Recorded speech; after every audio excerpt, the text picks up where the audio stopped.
Olá para todos vocês, meninos e meninas do sexto ano. Tudo bem com vocês? Espero que sim. Hoje, como prometido, nós iremos ver a continuação do assunto que falamos na aula passada, que tratamos na aula passada, que foi cores. E nós paramos no espectro solar, certo? Nós iremos dar uma retomada nessa introdução do espectro solar e aí continuaremos o nosso assunto pertinente a cores, ok? Espero que vocês gostem da aula de hoje. O espectro solar. O físico inglês Isaac Newton, nascido em 1643 e falecido em 1727, reproduziu um arco-íris dentro de casa usando lentes e prismas, nos quais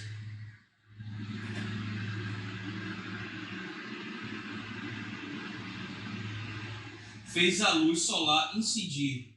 A faixa colorida que Newton obteve ao separar as cores foi chamada de espectro solar. Então aqui no slide está se afirmando que o físico inglês Isaac Newton, acredito que vocês já obtiveram alguma informação sobre esse cientista, renomado cientista, ele descobriu, certo? Em uma de suas experiências feitas em casa, o espectro solar, onde ele colocou um prisma dentro de casa, no qual a luz solar refletia por esse prisma e saía pelo outro lado dele, informando visualmente ao físico inglês 7 cores que eram refletidas. Então ele obteve a informação de que no espectro solar existiam 7 cores, ou seja, a luz, por causa da velocidade da luz, nós não vemos, certo, essas 7 cores quando a luz ela é projetada sobre a Terra, no caso da luz do Sol, certo? Mas através desse experimento ele conseguiu perceber que, através desse reflexo da luz, 7 cores são mostradas, refletidas em um prisma. Vamos para o próximo slide.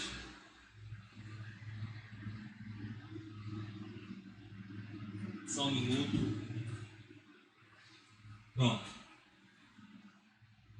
Eu tenho aqui o exemplo de como foi feito, certo? Essa experiência do espectro solar. Vocês podem perceber aqui, do lado esquerdo de vocês, a luz do Sol projetando no prisma, passando por dentro dele e saindo pelo outro lado com as 7 cores. Eu vou explicar para vocês do que se trata. O espectro solar é aquilo que enxergamos e corresponde à decomposição da luz branca em 7 cores visíveis, que é o vermelho, o laranja, o verde, o azul, anil, que é conhecido também como índigo, e o violeta. São 7 cores que são mostradas através dessa experiência do espectro solar.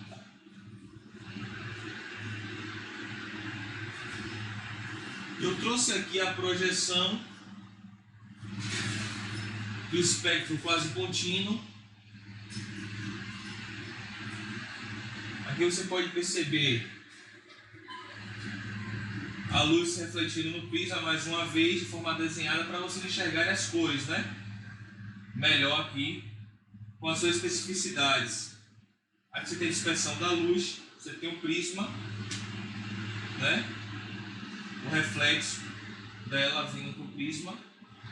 E aqui, quando ela chega aqui nesse nível, está informando que a primeira cor é o vermelho, a segunda é o alaranjado menos desviada, a terceira cor é o amarelo, a quarta cor é o verde, a quinta cor é o azul, a sexta cor o anil e a sétima cor violeta, que é mais desviada, certo?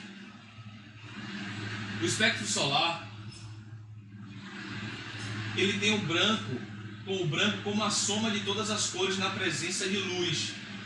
O preto, por sua vez, é o produto da ausência dela. Por esse motivo, quando apagamos as luzes em nosso quarto à noite, vemos tudo escuro, preto. Isso significa que as cores não estão mais no ambiente onde nós estávamos. Simplesmente não conseguimos mais vê-las por não haver luz. Então, aonde há luz, há as cores. Aonde há ausência de luz, não há cor. É tudo escuridão, ou seja, simbolizado pela cor preta.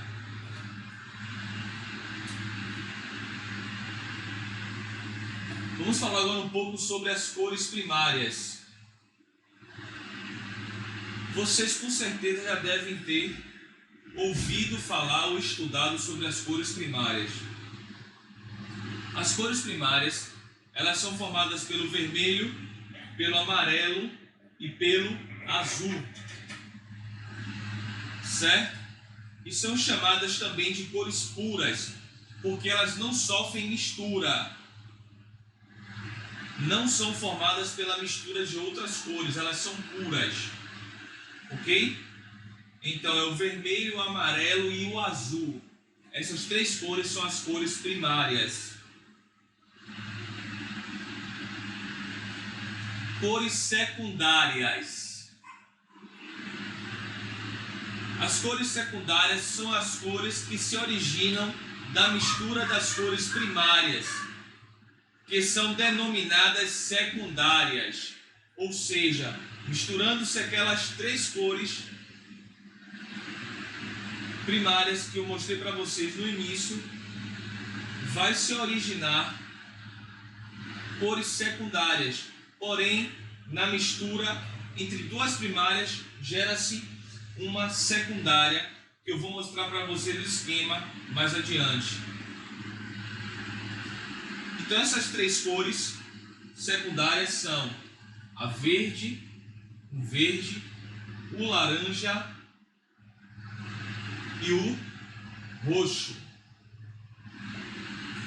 ou violeta. Eu trouxe o esquema para vocês darem uma olhada. Aí vocês podem perceber as cores primárias apontadas, né, pela seta para baixo. E vocês podem também perceber a informação das cores secundárias.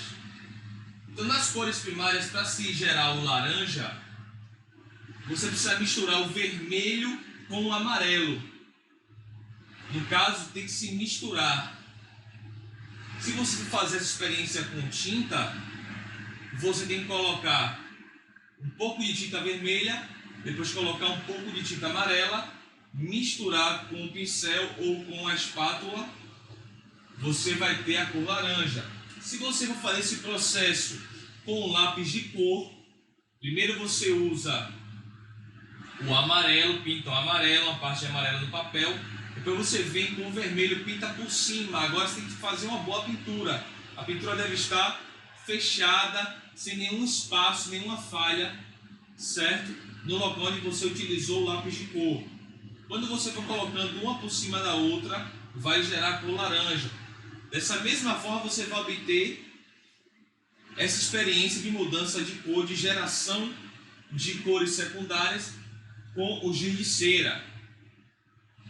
Ok? Toda a técnica de pintura, se tratando de técnicas secas, ou seja, que não são à base de água, você primeiro pinta uma cor, depois passa a outra por cima, bem pintado, para se gerar a primária. Quando for técnicas de pintura de matrizes aquosas, ou seja, aguadas, tinta, aquarela, pastel óleo, tinta acrílica e etc., você tem que colocar um pouco da tinta, depois de uma cor, depois colocar outro pouco da tinta da outra cor, fazer a mistura com a espátula que vai se gerar, certo? A cor secundária. Então, entre o vermelho e o amarelo, você gera o laranja. Entre o azul e o vermelho, você gera o violeta. Entre o amarelo e o azul, você gera o verde. Certo? É um esquema bem básico e que vai ser muito bom, muito legal vocês trabalharem em casa para descobrir essas cores, fazer essas misturas, como eu já passei para vocês. Além de expressar emoções e sentimentos, as cores podem provocar sensações variadas, considerando os diferentes efeitos que produzem elas. Podem ser classificadas em quentes ou frias. Ok? Vamos para o próximo slide. Vamos falar um pouco sobre cores quentes.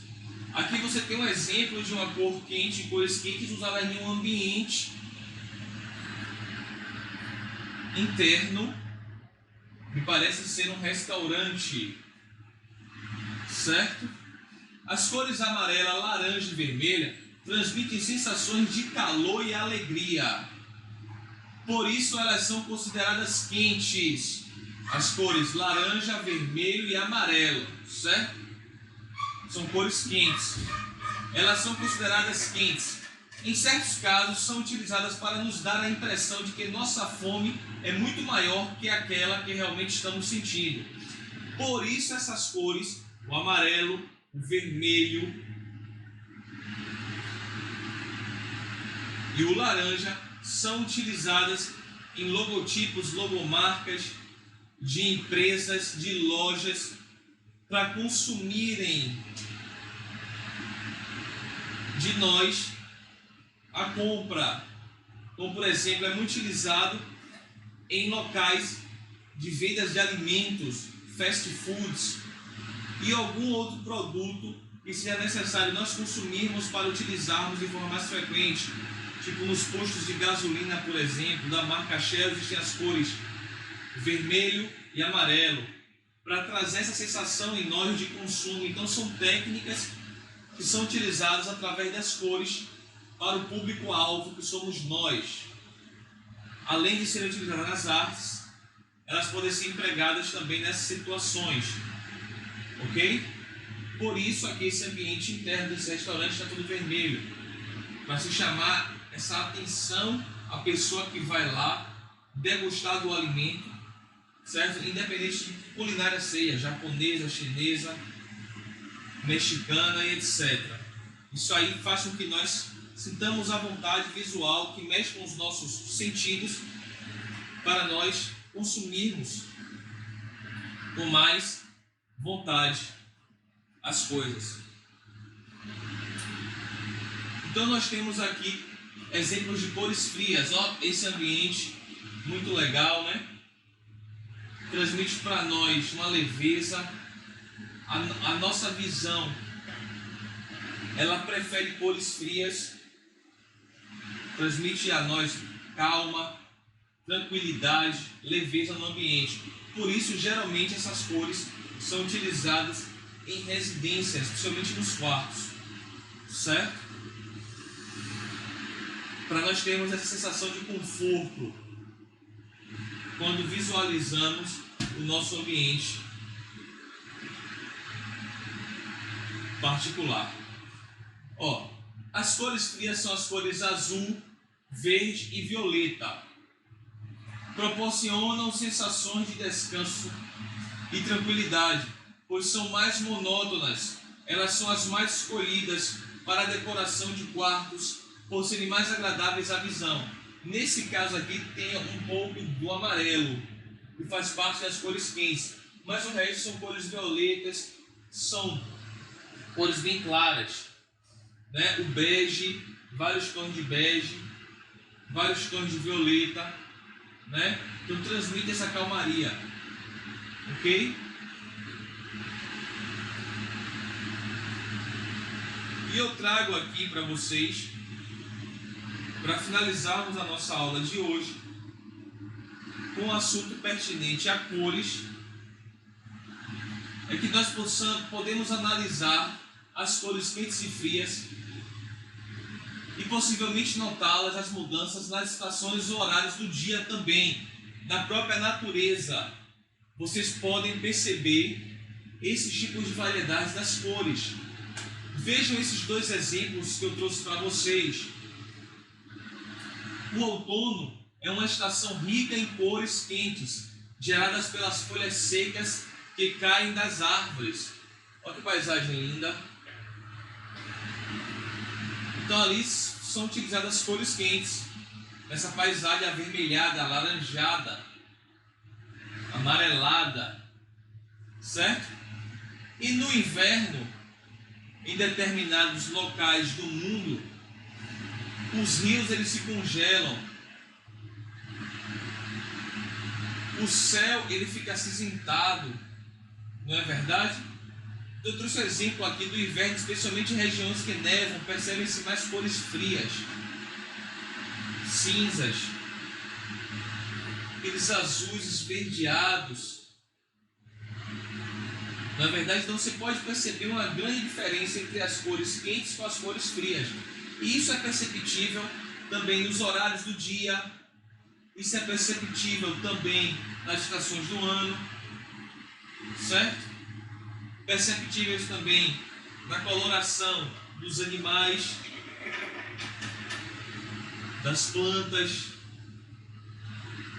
dos minerais e etc. Então, a nossa aula de hoje permanece por aqui, termina-se aqui na verdade, certo? E eu espero que vocês tenham feito bom proveito desse material que foi mostrado para vocês hoje nesta aula. Fiquem com Deus e até a próxima. Tchau, tchau a todos.